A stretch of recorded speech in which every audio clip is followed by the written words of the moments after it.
Entah kenapa orang tuanya memberinya nama Aladin seperti karakter dalam dongeng 1001 Malam. Mungkin orang tuanya ingin anaknya beruntung seperti Aladin yang memiliki lampu ajaib berisi jin sakti yang bisa mengabulkan semua permintaan.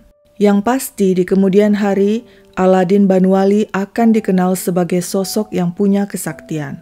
Aladin Banwali lahir dan dibesarkan di Kotolaweh, Solok, Sumatera Barat. Orang tuanya adalah petani bawang putih. Aladin pernah bersekolah di SMAP atau Sekolah Menengah Ekonomi Pertama, sekolah di era 1950-an yang setingkat dengan SMP. Dia tidak menyelesaikan pendidikannya itu dan malah keluar karena merasa tidak betah dan tidak suka dengan peraturan sekolah. Beranjak dewasa, Aladin mencoba mengadu nasib dengan merantau ke Pekanbaru dan Medan. Di Medan, dia mulai melakukan aksi kejahatan dan sempat mendekam di Lapas Pancur Batu, Medan. Sekeluar dari penjara tahun 1962, Aladin menikah dengan Nurmadiah di Medan. 4 tahun kemudian setelah punya 2 anak, Aladin menikah lagi dengan gadis sekampungnya yang bernama Nurmiah. Bersama istri keduanya ini, Aladin kemudian merantau ke Jakarta pada 1968. Saat itu, Indonesia baru saja memasuki era baru yang disebut Orde Baru yang menggantikan Orde Lama di bawah kepemimpinan Presiden Soekarno. Jakarta sebagai ibu kota mulai berbenah diri. Pemerintah dan perekonomian mulai stabil setelah digempur rentetan pemberontakan gerakan 30 SPKI dan berbagai aksi demonstrasi. Di Jakarta, pekerjaan Aladin tidak jauh-jauh dari aksi kriminal. Sepertinya penjara di Medan tidak menimbulkan efek jera padanya. Bersama teman-temannya, dia melakukan pencurian di kawasan pertokoan dan perbelanjaan Pasar Baru di Jakarta Pusat. Targetnya adalah sepeda motor dan mobil. Nama Aladin mulai dikenal orang karena aksi kriminalnya. Dia dijuluki hantu Pasar Baru, mungkin karena setiap melakukan kejahatan, dia seperti hantu, tidak kelihatan dan tidak pernah tertangkap. Tapi apes, si hantu ternyata tidak selamanya sukses melakukan aksinya. Polisi berhasil melumpuhkannya dengan menembakkan 2 peluru ke paha dan betisnya. Aladin Banwali akhirnya ditangkap dan dijebloskan ke lapas Glodok di Jakarta Barat. Tapi tidak lama, hanya 6 bulan saja.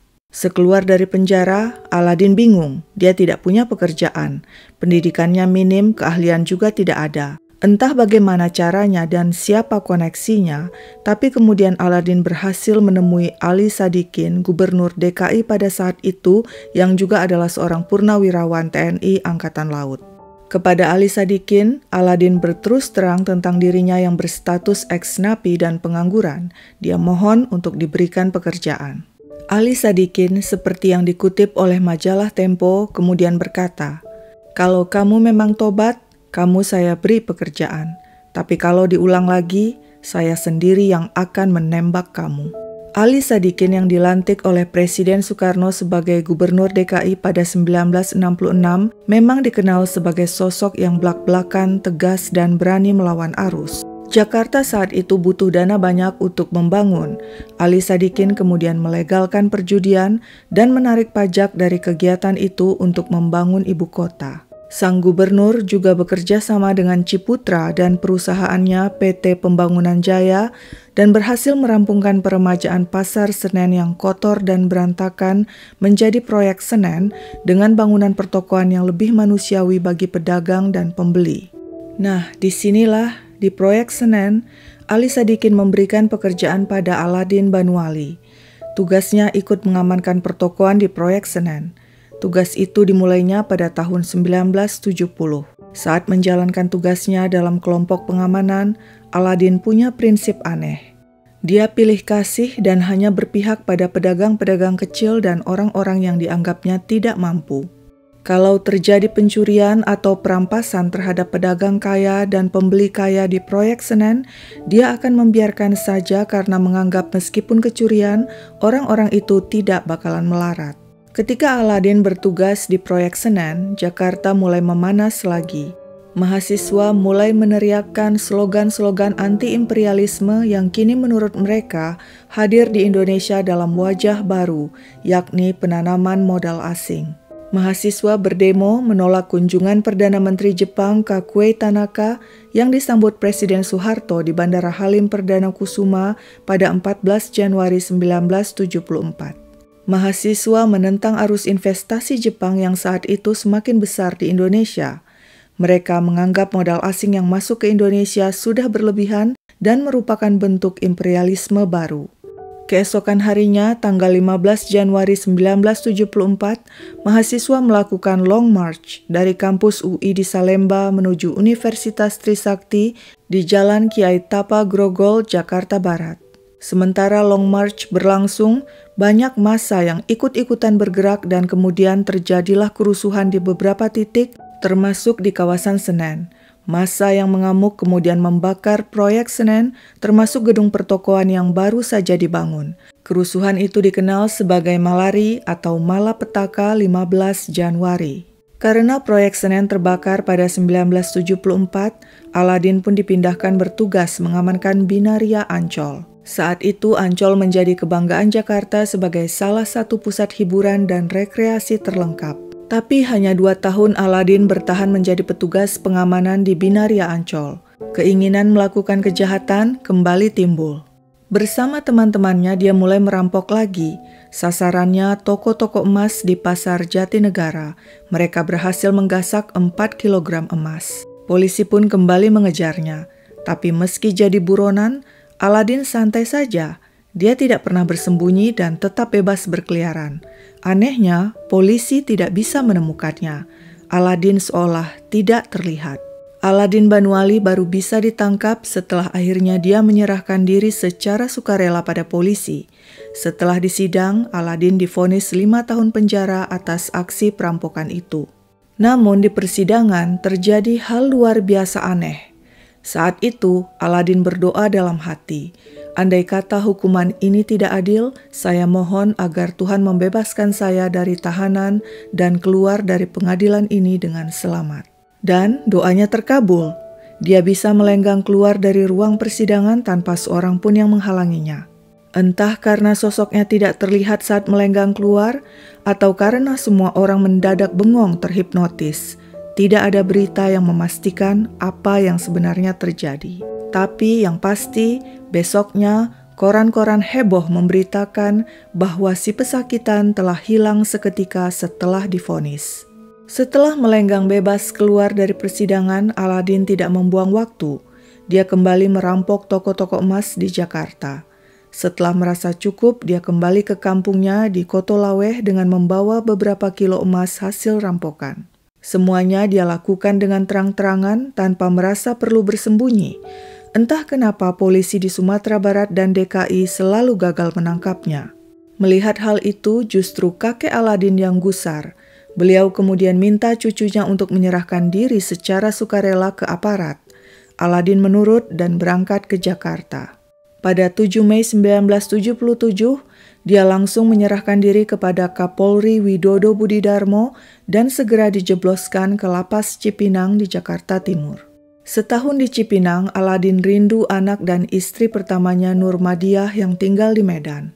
Kepada majalah Tempo dia mengaku, dengan sedikit mengangkat tangan, saya meninggalkan penjara dengan tenang. Sebelum pulang ke kampung halamannya, Aladin sempat pamit pada Jaksa Agung Ali Said dan Menteri Kehakiman Mohtar Kusumaatmadja. Tapi di kampung Aladin hanya bertahan 2 bulan. Tidak diketahui pasti mengapa dia memutuskan untuk menyerahkan diri secara sukarela. Dia mendatangi kantor polisi Solok dan minta diantar ke Jakarta. Aladin Banuali pun kembali ditangkap. Pengadilan menjatuhinya hukuman 3 tahun penjara akibat kabur dari penjara. Ditambah hukuman penjara 5 tahun, masa tahanan yang belum diselesaikannya saat dia kabur. Aladin berakhir di Lapas Cipinang. Pada saat inilah dia berkenalan dengan perampok legendaris Indonesia Kusni Kasdut yang kemudian dihukum mati atas kejahatan perampokan dan pembunuhan yang dilakukannya. 2 tahun kemudian Aladin dipindahkan ke Lapas Muaro Padang di Sumatera Barat dan setelah 2 tahun dipindahkan lagi ke Lapas di Bukit Tinggi. Di Lapas Bukit Tinggi, Ali Said yang saat itu sudah menjabat sebagai Menteri Kehakiman pernah mengunjunginya dan memberinya nasihat, tutuplah mata terhadap pintu LP ini. sadarlah dan ingatlah pada Tuhan. Nasihat itu dipatuhi Aladin. Pada Desember 1983, Aladin Banwali dinyatakan bebas. Setelah bebas pada bulan Januari 1984, Aladin menghadap Gubernur Sumatera Barat Aswar Anas. Pada saat yang sama, pria itu juga menyodorkan 2 naskah novelnya yang masing-masing berjudul Pasrah dan Cinta dalam Darurat. Kedua novel yang berdasarkan pengalaman pribadinya sebagai rampok dan napi selama ini ditulisnya saat mendekam di penjara. Gubernur Aswar Anas menyarankan agar naskah itu diserahkan kepada sastrawan dan budayawan besar asal Sumatera Barat, A.A. Nafis, untuk diperiksa dan direvisi. Setelah revisi rampung, pada Maret 1984, novel itu dimuat secara bersambung di Mingguan Singgalang. Dengan modal usaha dari Gubernur Aswar Anas, Aladin Banwali menetap di kampung halamannya di Kotolaweh dan membuka usaha kontraktor yang cukup sukses. Kabarnya dia sudah tobat, jadi pengurus masjid dan ketua kerapatan adat nagari. Sepanjang karir kriminalnya, Aladin Banwali tidak pernah membunuh orang. Kabar yang beredar, dia hanya merampok toko-toko emas milik pedagang-pedagang kaya dan kerap membagikan hasil rampokannya kepada orang-orang yang membutuhkan. Kurang lebih mirip Robin Hood. Aladin Banwali juga disebut-sebut sebagai orang yang pernah berusaha mencuri emas di puncak Monas. Sejauh mana kebenaran semua klaim ini, mungkin hanya Aladin dan Tuhan yang tahu. Seperti karakter Aladin dalam dongeng 1001 Malam yang punya lampu ajaib berisi jin sakti, Aladin Banwali pun dikenal sakti. Selama menjadi buronan, dia tenang-tenang saja beraktivitas tanpa terdeteksi oleh polisi. Saat di persidangan, dia bisa mendadak hilang begitu saja tanpa jejak. Dan bahkan ketika sudah berada di balik terali besi, dengan hanya mengangkat tangan, dia bisa melenggang keluar dari penjara tanpa seorang pun menghalangi. Saat ditanya wartawan apakah benar dia bisa menghilang, Aladin Banwali hanya mengatakan bahwa dia pernah belajar mengaji pada kiai-kiai di Aceh, Banten, dan Cirebon. Dia mengatakan, jika Tuhan menghendaki, apapun bisa terjadi. Jangankan menghilang, bisa lebih dari itu. Perampok dan napi yang sudah tobat dan bergelar Rajo Linduang ini memang benar-benar unik, dekat dengan para pejabat negara dan punya ilmu menghilang. Bagaimana menurut kalian? Apakah kalian juga punya ilmu menghilang? Sekian dulu ceritaku, sampai jumpa di cerita lain.